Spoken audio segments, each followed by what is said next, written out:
Hello, good evening, नमस्कार। एक बार फिर से आप सभी का स्वागत है आपके अपने यूट्यूब चैनल ऑनलाइन शिक्षण पर। फ्रेंड्स, आज की इस क्लास में हम डिस्कस करने वाले हैं रविंद्रनाथ टैगोर जी का जीवन परिचय। उनके अनुसार शिक्षा के कौन कौन से उद्देश्य थे और कौन कौन से उन्होंने ऐसे शिक्षा के दर्शन दिए जिनकी वजह से हमारे देश की शिक्षा प्रभावित हुई। दोस्तों, ये है भारतीय विचारक, इंडियन फिलोसफर्स, और इनके बारे में आपके एग्जाम में बहुत ज़्यादा क्वेश्चन बनते हैं। तो इससे पहले की क्लास में हमने स्वामी विवेकानंद जी के बारे में पूर्ण रूप से जान लिया था। बहुत अच्छी क्लास हमारी हुई थी। तो आज हम बात करेंगे रविंद्रनाथ टैगोर जी के जीवन के बारे में, किस तरीके से भारतीय शिक्षा को प्रभावित करते हैं। और राइट गाइस, तो चलिए बिना किसी देरी किए आज की क्लास की शुरुआत करते हैं। और गाइस, साथ साथ ये भी जानते हुए चलेंगे कि आपके एग्जाम पेपर में इस टॉपिक से किस तरह के प्रश्न पूछे जाते हैं। तो चलिए शुरुआत करते हैं आज की क्लास की। अगर आप सभी चाहते हैं साथ साथ नोट्स बनाना तो बिल्कुल बनाइए, बहुत अच्छी बात है, ताकि वो सभी चीजें आपको लंबे समय तक याद रह सके। लेकिन अगर आप नोट्स नहीं बनाते हैं तो आपको पीडीएफ टेलीग्राम ग्रुप में मिल जाएगी आज की क्लास की। राइट गाइस, अगर आपने अभी तक टेलीग्राम ग्रुप को ज्वाइन नहीं किया है तो कर लीजिए। ऑनलाइन शिक्षण डीएलएड टेलीग्राम ग्रुप का नाम है। और राइट गाइस, चलिए सबसे पहले हम देखेंगे कि रविंद्रनाथ टैगोर जी का जीवन परिचय। भारतीय शिक्षा दर्शन में अमूल्य योगदान करने वाले विचारकों में से रविंद्रनाथ टैगोर जी प्रमुखतम माने जाते हैं। क्यों? क्योंकि इनकी बहुमुखी प्रतिभा के ये धनी थे। रविंद्रनाथ टैगोर जी का जन्म कब हुआ था? 6 मई सन 1861 में। ये क्वेश्चन यहाँ से आपसे बन जाता है कि इनका जन्म कब होता है। तो इनका जन्म होता है 6 मई 1861 में। और कहाँ, किस जगह पर? तो यह हुआ था कहाँ? कोलकाता में। तो आपको ये डेट ध्यान रखनी है, आपके एग्जाम पेपर में यहाँ से क्वेश्चन बन जाता है।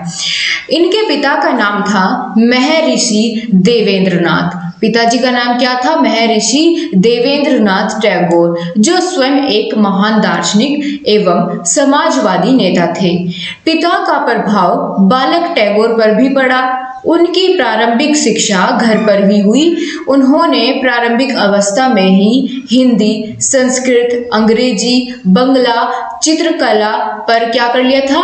प्रवीणता प्राप्त कर ली थी, यानी बहुत अच्छे से इन सभी पर अपनी कमांड बना ली थी। टैगोर को एक के बाद एक नवीन विद्यालयों में पढ़ने के लिए भेजा गया, किंतु वातावरण की कृत्रिमता ने उनका मोह भंग कर दिया। यानी जो आर्टिफिशियल एनवायरनमेंट होता है किसी भी स्कूल का, कॉलेज का, उससे वे परेशान थे, उनको वो अच्छा नहीं लगता था।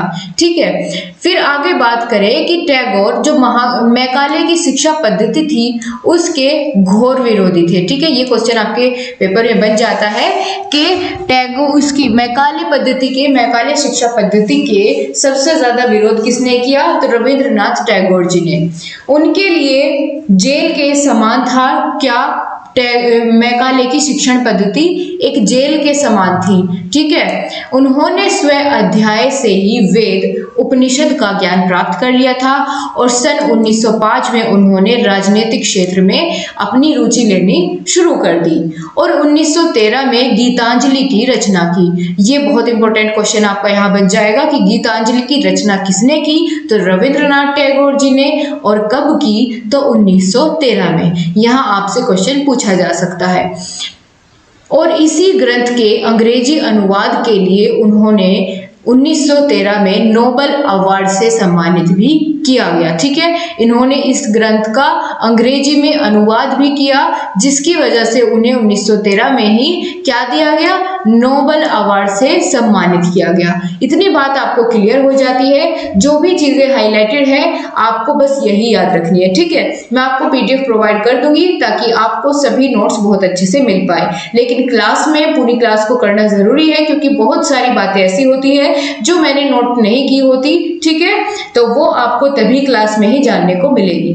चलिए, एक और यहाँ से बहुत महत्वपूर्ण प्रश्न बनते हैं, यहाँ से आपके सामने मैं रखती हूँ कि इनकी और भी कुछ महत्वपूर्ण रचनाएं हैं, जिनमें शामिल है उत्सवर दिन, पूर्व पश्चिम, गीतांजलि, शिक्षा हेरफेर, धर्म, शांति निकेतन ये बहुत ज्यादा प्रचलित है, और शिक्षा विधि, स्त्री शिक्षा, ठीक है, स्त्री शिक्षा और माई स्कूल, ये सभी क्या है, इनके द्वारा रचनाएं की गई है, इन सभी पुस्तकों की आप कह सकते हैं। तो ये बहुत ही प्रमुख है जो मैंने इसमें हाईलाइट की है, आपको इनको याद रखना है, ठीक है।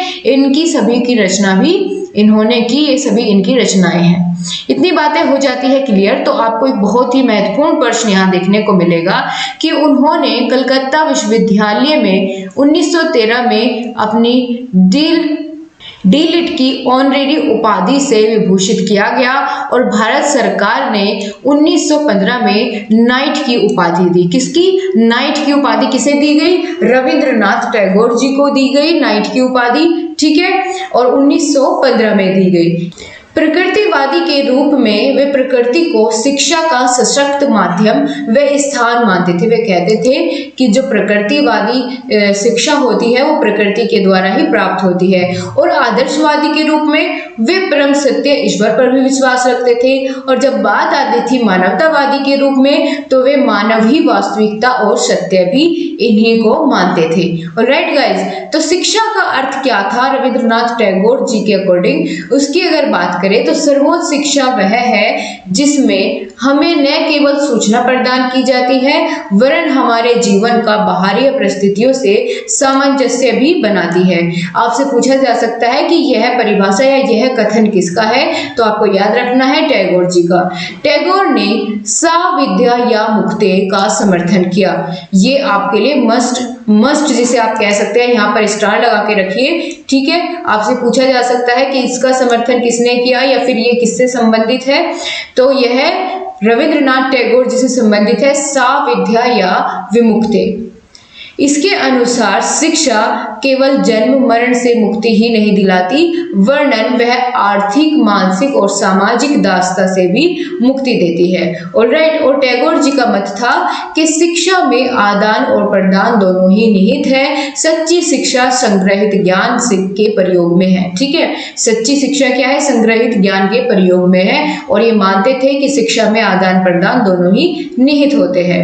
अब बात कर लेते हैं कि रविंद्रनाथ टैगोर जी के क्या क्या उद्देश्य थे, इनके द्वारा प्रदान की गई शिक्षा के क्या उद्देश्य थे। तो पहला है व्यक्तित्व का विकास करना, ठीक है, कि शिक्षा का उद्देश्य होना चाहिए कि व्यक्तित्व का उसके सर्वांगीण विकास हो सके, ठीक है। उस किसी भी व्यक्ति के जो भी शिक्षा ग्रहण करता है उद्देश्य यही होना चाहिए कि उसके व्यक्तित्व का सर्वांगीण विकास होना चाहिए, और बौद्धिक शक्ति का भी विकास होना चाहिए। प्रत्येक व्यक्ति के चरित्र का निर्माण होना चाहिए और सार्वभौमिक नागरिकता का विकास करना चाहिए। और क्या उद्देश्य था कि नैतिक व आध्यात्मिकता का विकास करना और व्यक्ति तथा समाज का संबंध स्थापित करना, ये सभी प्रमुख उद्देश्य थे रविंद्रनाथ टैगोर जी के द्वारा प्रदान की गई शिक्षा के। अब ये तो हमने देख लिए कि रविंद्रनाथ टैगोर जी के द्वारा जो शिक्षा के उद्देश्य थे वो कौन कौन से थे। अब हम बात करें कि इनके अकॉर्डिंग जो पाठ्यक्रम होना चाहिए वो कैसा होना चाहिए, ठीक है। इन्होंने क्या बताया पाठ्यक्रम के बारे में? उन्होंने व्यक्तित्व विकास के परिप्रेक्ष्य में व्यापक पाठ्यक्रम की वकालत की। उनके मत में साहित्य, इतिहास, भूगोल, विज्ञान, कला, संगीत, प्रयोगशाला कार्य, आलेखन, पर्यटक, नाटक, बागवानी, मौलिक रचनाएं लेखन, संग्रहालय, खेलकूद, छात्र स्वशासन व समाज सेवा आदि का अध्ययन करने पर जोर दिया जाना चाहिए, ठीक है। इन्होंने किस किस पर जोर दिया? इन्होंने कहा कि भाई पाठ्यक्रम में शामिल होने चाहिए ये कुछ विषय जिनमें शामिल थे साहित्य, इतिहास, भूगोल, विज्ञान, कला, संगीत, ठीक है, पर्यटक, नाटक और बागवानी, मौलिक रचनाएं, ये सभी शामिल होने चाहिए पाठ्यक्रम में। ऑलराइट गाइस, किसी भी विद्यार्थी के सर्वांगीण विकास हेतु इन सभी की जरूरत पड़ती है। अब आगे बात करें शिक्षण विधि कौन सी अपनाई रविंद्रनाथ टैगोर जी ने, उसकी अगर बात करें, उनका मत था कि सीखने के लिए प्रकृति की गोद अपेक्षित है, जहां बालक अपने जीवन की आवश्यकताओं की पूर्ति करता है। और उन्होंने निम्नलिखित शिक्षण विधियों को अपनाने पर बल दिया। कौन कौन सी शिक्षण प्रणालियों को अपनाने पर बल दिया? तो पहली थी निरीक्षण द्वारा सीखना, ठीक है, निरीक्षण करना और फिर उसके द्वारा सीखना। दूसरी थी क्रिया के द्वारा सीखना और तीसरी थी भ्रमण विधि के द्वारा सीखना। और चौथी विधि अगर बात करें शिक्षण की तो प्रकृति के अनुसरण द्वारा सीखना और वाद विवाद द्वारा। इन सभी शिक्षण विधियों का इन्होंने समर्थन किया। ऑलराइट, अब बात करें टैगोर जी का क्या मत था। टैगोर जी का मत था कि स्वतंत्रता के माध्यम से ही व्यक्तित्व का पूर्ण विकास संभव हो सकता है। और इन्होंने कहा कि मैंने कई सारे शिक्षकों की भर्त्सना की है जो प्रतिबंध के पक्षधर है, क्योंकि प्रतिबंध स्वयं प्रकृति की को पथभ्रष्ट होने को बाध्य करता है। अगर इस तरह का आपसे आपके पेपर में कुछ पूछ लिया जाता है कि यह है कथन किसका है, तो आप बता पाएंगे टैगोर जी का, ठीक है, रविंद्रनाथ टैगोर जी का। और शिक्षक छात्र की अगर बात करें, इनका कैसा संबंध होना चाहिए, इनके बीच इनके अकॉर्डिंग कैसा होना चाहिए, तो बात की जाती है कि गुरु शिष्य संबंध में टैगोर वैदिक शिक्षा प्रणाली के हिमायती थे। कौन सी शिक्षा के? वैदिक शिक्षा प्रणाली के हिमायती थे।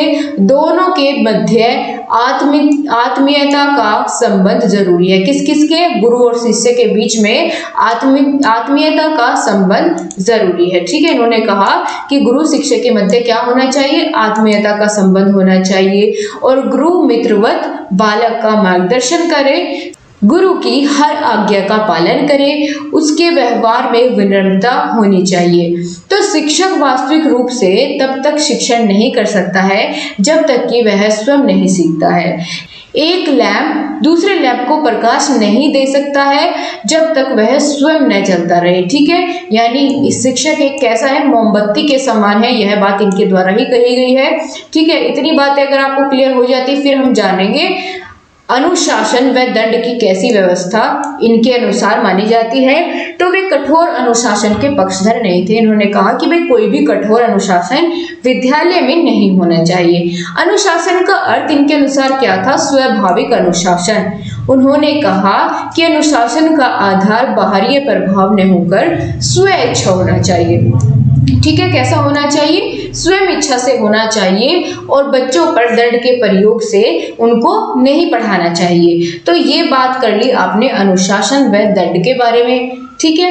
अब बात करें परीक्षा प्रणाली कैसी होनी चाहिए, तो इन्होंने कहा कि परीक्षा प्रणाली में जो रटंत विद्या होती है उसका बिल्कुल विरोध किया, ठीक है, कि यह नहीं होनी चाहिए, रटंत पद्धति नहीं अपनानी चाहिए शिक्षा में। उनका मत था कि केवल घोल कर पिला देने की और परीक्षा में उगल देने की उक्तियां निकाली जाती है, इससे सहस्रों छात्र का स्वास्थ्य बिगड़ जाता है और बौद्धिक विकास भी नहीं हो पाता है।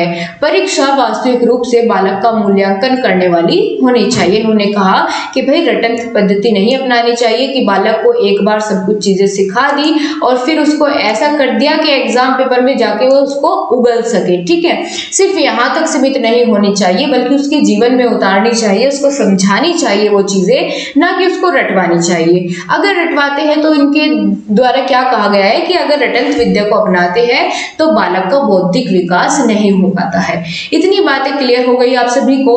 तो अब हम जानेंगे स्त्री शिक्षा या जन सामान्य की शिक्षा के संबंध में इनकी क्या बातें हैं, ठीक है। स्त्री शिक्षा के प्रसार में टैगोर का मत था विशुद्ध ज्ञान के क्षेत्र में पुरुष और स्त्री की शिक्षा में कोई भी भेद नहीं है।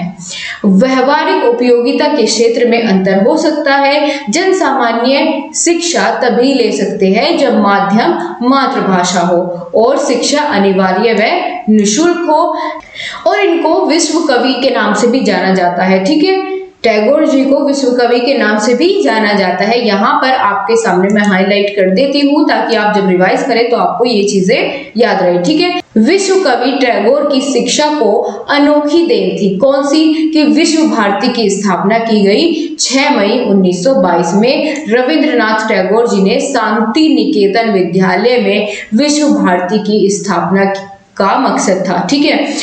किसकी स्थापना की इन्होंने? शांति निकेतन विद्यालय में विश्व भारती की स्थापना कि प्राच्य व पाश्चात्य संस्कृति का समन्वय करके विश्व बंधुत्व की भावना का विकास किया और विश्व भारती में 10 विभाग कार्यरत थे, जिनमें विनय भवन, शाला भवन, पथ भवन, शिक्षा भवन, कला, शिल्प, संगीत, चीन श्री निकेतन भवन, हिंदी भवन आदि शामिल थे। ठीक है, विश्व भारती की अगर विशेषताओं की बात करें कि इन्होंने विश्व जो भारती की स्थापना की तो उसकी क्या क्या विशेषताएं थी, उनकी अगर बात करें तो क्या थी कि शिक्षक जो था वो बिल्कुल श्रेष्ठ था। ठीक है, शिक्षक कैसे होते थे? श्रेष्ठ होते थे और प्रकृति में ही परिवेश होता था, यानी प्रकृति में ही उनको बिठा करके पढ़ाया जाता था, अलग से विद्यालय उनके लिए नहीं था और ज्यादातर सभी वस्तुएं वहां पर प्राकृतिक होती थी। सांस्कृतिक समन्वय था और छात्र न्यायालय, मधुर गुरु शिष्य के संबंध थे और पृथक छात्रावास भी थे, विशाल पुस्तकालय भी था। ठीक है, छात्रों के लिए न्यायालय की सुविधा भी थी। तो ये सभी विशेषताएं थी किसकी? विश्व भारती की, जिसकी स्थापना कब की गई? 6 मई को की गई, 6 मई 1922 में। ठीक है, 6 मई 1922 में स्थापना की गई विश्व भारती की। एक बार और देखिए, इससे रिलेटेड आपके एग्जाम में क्वेश्चन पूछ लिए जाते हैं कि कौन कौन सी विशेषताएं हैं विश्व भारती की। तो चलिए एक बार देख लेते हैं। जैसे विश्व भारती की विशेषताएं थी, श्रेष्ठ शिक्षक होना चाहिए, प्राकृतिक परिवेश हो, सांस्कृतिक समन्वय हो, छात्रों का न्यायालय भी हो, मधुर गुरु शिष्य के संबंध हो, पृथक छात्रावास की भी स्थापना हो और विशाल पुस्तकालय भी वहां पर हो। चलिए, इतनी बातें आपको क्लियर हो जाती है, आपने जान लिया इन सभी के बारे में। अब जो भी हमने आज की क्लास में सीखा उसके कुछ महत्वपूर्ण और मुख्य बिंदु आपके सामने हैं। तो चलिए देखते हैं हमने आज की क्लास में क्या क्या सीखा है। शिक्षा से जन्मजात क्षमताओं का विकास होना चाहिए। ठीक है, जो जन्मजात क्षमताएं होती है किसी भी बालक की, उनका विकास होना चाहिए। शिक्षण विधियां वास्तविक परिस्थितियों से संबंधित होना चाहिए, ना कि सिर्फ किताबों तक सीमित हो। ठीक है, वास्तविक परिस्थिति से संबंधित हो और बालक की जो शिक्षा है वो मातृभाषा में होनी चाहिए। ठीक है, मातृभाषा को इन्होंने बढ़ावा दिया, जैसे बेसिक शिक्षा में भी मातृभाषा को बढ़ावा दिया गया था। और वातावरण शांत व प्रेरणात्मक हो और शिक्षा का संबंध जीवन से जरूर होना चाहिए। इन्होंने क्या कहा कि शिक्षा का संबंध जीवन से जरूर होना चाहिए। तो ये सभी मुख्य बातें थी जो इनके जीवन से हमें सीखने को मिलती है। ठीक है, ऑलराइट गाइस, इतनी बातें आपको क्लियर हो जाती है। तो चलिए गाइज, आज की क्लास में इतना ही। आई होप आप सभी को क्लास बहुत पसंद आई होगी। सो अगर आपको क्लास पसंद आई है, जाते जाते आपको लाइक जरूर करना है और अपने सभी फ्रेंड्स के साथ शेयर करना बिल्कुल भी नहीं भूलना। So thank you so much guys, आपसे फिर से मुलाकात होगी अगली क्लास में। तब तक के लिए बाय बाय, टेक केयर।